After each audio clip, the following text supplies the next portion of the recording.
역대상 7장 20절로 27절까지의 말씀 살펴보겠습니다.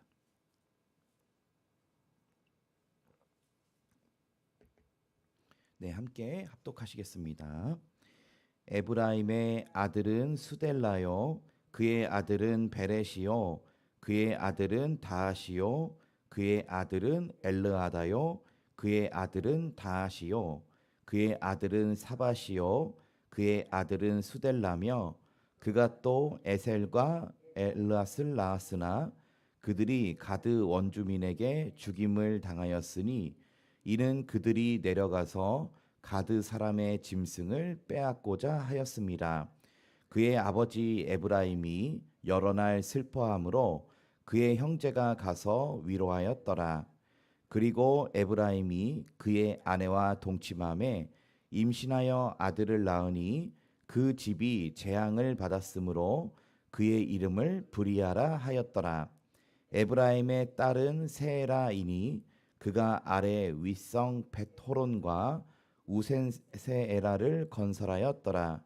브리아의 아들들은 레바와 레셉이요, 레셉의 아들은 델라요, 그의 아들은 다한이요, 그의 아들은 라단이요, 그의 아들은 암미우시요, 그의 아들은 엘리사마요, 그의 아들은 눈이요, 그의 아들은 여호수아더라. 아멘. 상실 속에서도 새 힘을 주시는 하나님이란 제목으로 말씀을 나누도록 하겠습니다.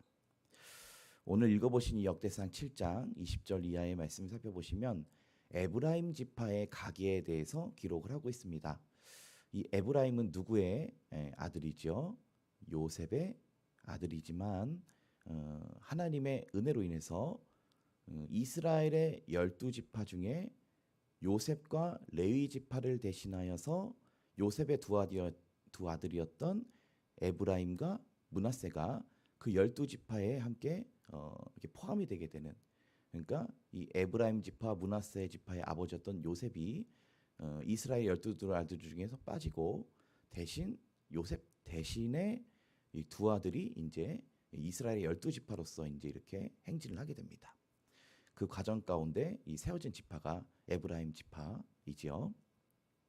오늘 이 말씀을 통해서 이 에브라임 지파가 어떤 가계를 기록하고 있고 또 에브라임 그 지파의 삶 가운데 어떤 삶이 기록되어 있는지 잠깐 기록을 하고 있는데요. 오늘 이 말씀을 통해서 이 네 명의 인물을 통해서 오늘 우리가 좀 교훈을 얻고자 합니다.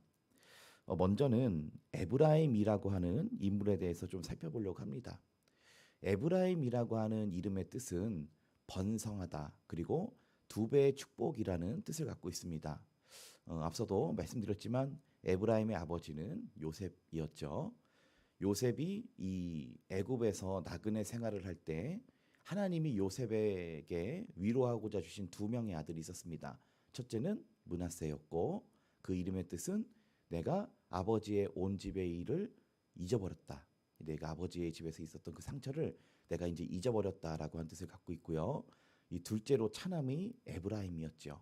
그래서 이제 하나님께서 내게 번성하게 해주시고 이 두 배의 축복을 주셨다라는 뜻에서 에브라임의 아버지가 두 아들 장남 므낫세와 차남 에브라임이라고 하는 이런 이름을 지어줬습니다. 그래서 이 요셉의 또 한 아버지였던 이 야곱이 마지막에 이 축복을 할 때에 손을 엇바꾸어서 이제 이렇게 축복을 했죠. 근데 이것이 다 사실 하나님의 뜻이 이 관여돼 있다라고 보는 것입니다. 그래서 하나님께서 사실은 이 조부였던 그 야곱의 손길을 통해서 나도 안다 아들아, 므낫세가 첫째고 에브라임 둘째인 거 나도 알지만 앞으로 이 에브라임이 장자가 될 것이다. 그리고 하나님께서 에브라임을 장자로 쓰실 것이다. 이제 앞으로 그 이스라엘 지파 가운데 에브라임을 장자로 쓰실 것이다라는 말씀을 하십니다. 이와 마찬가지로 이 에브라임 지파의 앞으로의 그 영향력은 이스라엘 지파 중에서 가장 뛰어난 영향력을 갖고 있었습니다. 그리고 하나님께서 이 에브라임 지파를 사용하셔서 사실상 아브라함, 이삭, 야곱, 그리고 사실 그 뒤를 요셉이 이어야 되지만 요셉 대신에 이 에브라임 지파가 이 장자권을 이어가는 걸 살펴볼 수 있습니다. 저희 역대상 5장 1절과 2절의 말씀 잠깐 찾아보실까요? 역대상 5장 1절과 2절 말씀입니다. 네, 함께 읽어보겠습니다. 시작. 이스라엘의 장자 르우벤의 아들들은 이러하니라.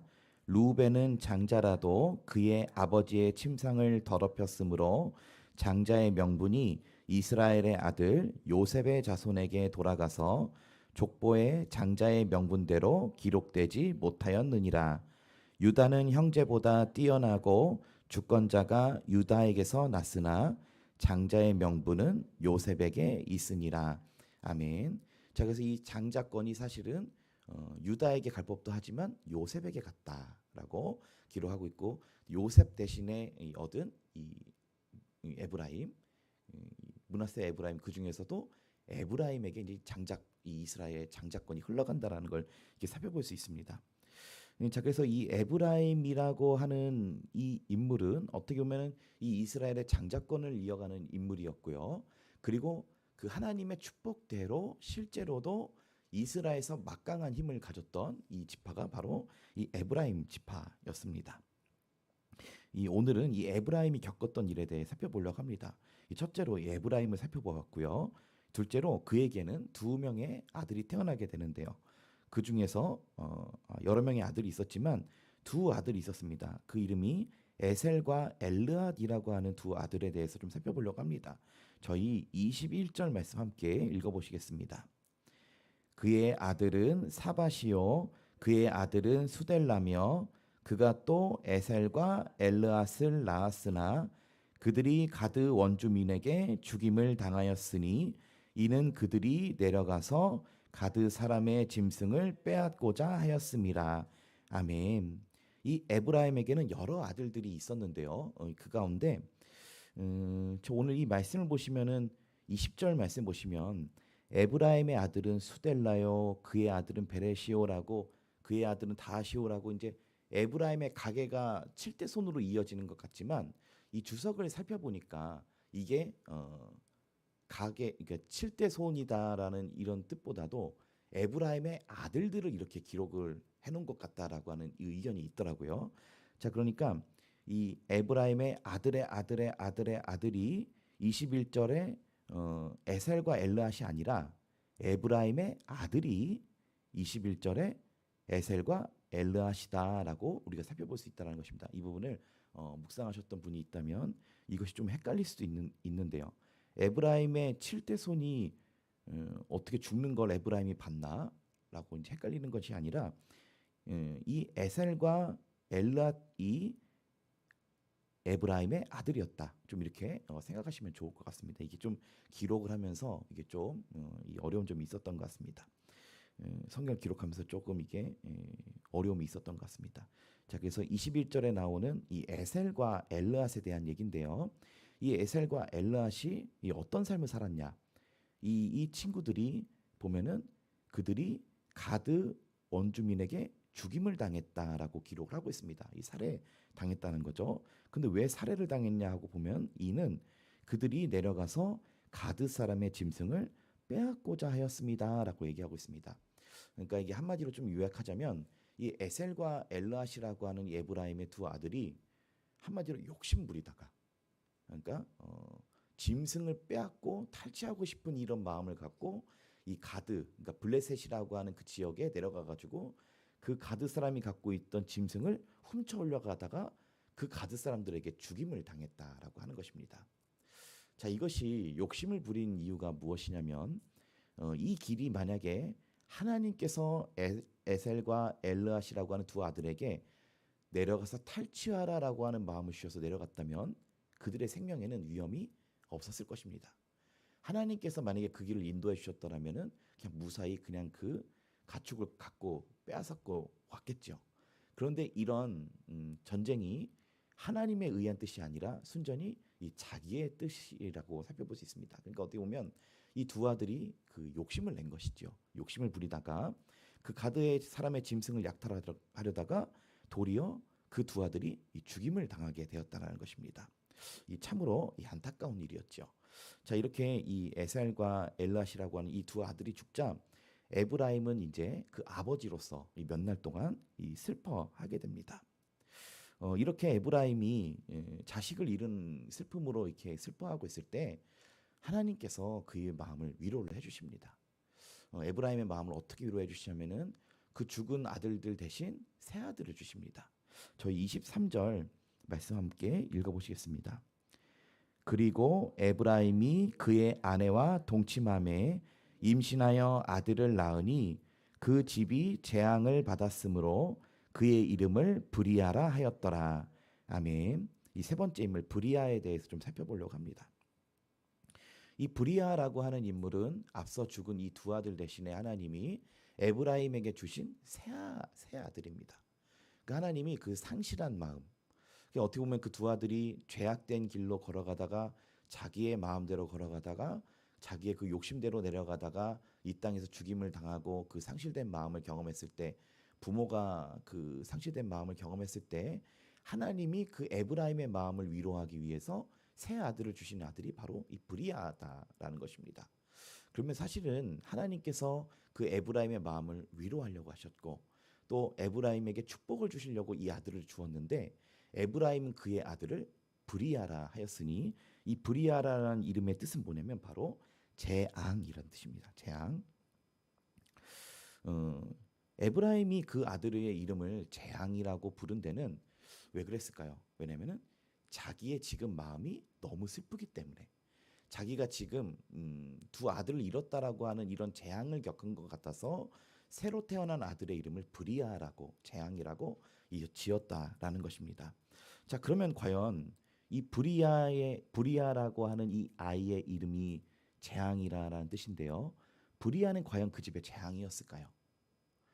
하나님이 위로를 주시고 하나님이 다시 축복으로 주신 그 아들이 그 정말 재앙이었을까요? 그 집에? 그렇지 않습니다. 하나님이 이 브리아라고 하는 이 아들을 통해서 새 길을 여십니다. 하나님이 새로운 은혜의 축복을 주십니다. 자, 바로 우리가 하나님이 어떻게 축복을 주시나 저희가 25절부터 27절까지 한번 읽어보시겠습니다. 시작. 브리아의 아들들은 레바와 레셉이요, 레셉의 아들은 델라요, 그의 아들은 다한이요, 그의 아들은 라단이요, 그의 아들은 암미옷이요, 그의 아들은 엘리사마요, 그의 아들은 눈이요, 그의 아들은 여호수아더라. 아멘. 그러니까 이 하나님께서 이 잃어버린 두 아들 대신에 주신 이 브리아를 통해서 하나님은 새로운 길을 열어가기 시작하십니다. 그리고 그 자녀들의 후손들 가운데 또 어떤 아들을 또 주시죠? 여호수아라고 하는 인물을 주십니다. 그래서 이제 이 역대상 말씀 보면 핵심 주제가 여호와 중심주의라고 하지 않았습니까? 그러니까 이 하나님이 우리에게 어떤 일을 하셨나 이것을 이렇게 초점으로 맞춰서 이 에스라가 이 가계를 기록한다고 했을 때 에브라임부터 시작해서 그 가계를 여호수아까지 설명하고 바칩니다. 자, 이것은 이 초점이 그 모든 사람을 다 기록하는 데 초점이 있었던 게 아니라 특별히 아주 민족의 위대한 지도자였던 여호수아의 뿌리를 설명하는 것이기도 하고, 또한 이스라엘의 가장 큰 지파였던 에브라임 지파의 후손이 여호수아였다라고 설명하는 것이기도 합니다. 그러니까 사실은 보면은 하나님이 이런 아들들을 주셔가지고 우리의 민족을 이끌어 주셨고 이 민족 가운데 가나안 땅으로 들어가게 되는 이런 위대한 역사를 하였던 여호수아를 또 하나님께서 그 가계 가운데 아들로 주셨다라고 하는 이 축복을 또한 살펴볼 수 있는 것이지요. 자, 그래서 이 말씀을 보면은 마지막으로 우리가 여호수아라고 하는 인물에 대해서 좀 살펴보고 말씀 마치려고 하는데요. 이 여호수아의 조상은 누구일까요? 오늘 살펴본 에브라임입니다. 에브라임이고, 그리고 이 에브라임의 그 아들이었던 브리아, 재앙이라고 했던 그 아들을 통해서 이 여호수아라고 하는 인물이 났다라는 것도 살펴볼 수 있습니다. 그래서 이 여호수아라고 하는 이름의 뜻을 좀 살펴보면요, 여호와의 구원이란 뜻입니다. 여호와의 구원, 그러니까 구원이란 뜻을 갖고 있습니다. 여호수아는. 그리고 히브리어에서 구원을 뜻하는 단어가 있습니다. 그것은 뭐냐면 바로 예슈아라는 단어입니다. 예슈아라는 단어, 이 어떤 이름과 비슷하지 않습니까? 네, 우리의 예수 그리스도께서 구원이신 그리스도, 기름 부으심을 받은 그분, 우리의 구원이시고 하나님께 기름 받음을 부으신 그분, 우리의 구원자이신 예수님과 이름이 동일한 뜻을 갖고 있다는 것입니다. 자, 그래서 이 여호수아라고 하는 인물은 히브리어로 예호슈아라고 합니다. 예호슈아. 그리고 구원이란 뜻은 예슈아. 그러니까 예수님의 이름이 예슈아라면 여호수아는 예호슈아라는 뜻을 갖고 있는 것이죠. 이 둘 다 이름이 구원이라는 뜻을 갖고 있습니다. 그러니까 이 여호수아는 이 앞으로 오실 메시아 그리스도에 대한 구원이라고 하는 그런 업적을 이루신 우리 주님에 대한 주님의 일을 살펴볼 수 있는 그림자 같은 역할을 하는 인물이 이 여호수아다라는 것입니다. 그래서 여호수아가 누구의 뒤를 이었죠? 모세의 뒤를 이어서 출애굽한 이스라엘의 구원을 가나안 땅으로 정착시키는 이런 구원을 완성시킨 것처럼 예수께서 모세의 율법을 계승해서 그 구원의 그 율법을 깨뜨리지 않고 율법을 완성하시면서 모든 인류의 구원을 이루신 그 예수님 이런 뜻을 갖고 있습니다. 자, 그래서 구약에서 이스라엘을 하나님이 약속하신 가나안 땅으로 구원을 이룬 인물이 이 여호수라면 이 신약에서 온 인류를 이끌어 하나님의 약속의 땅으로 이끈 인물이 우리 예수님이다라는 것을 살펴볼 수 있습니다.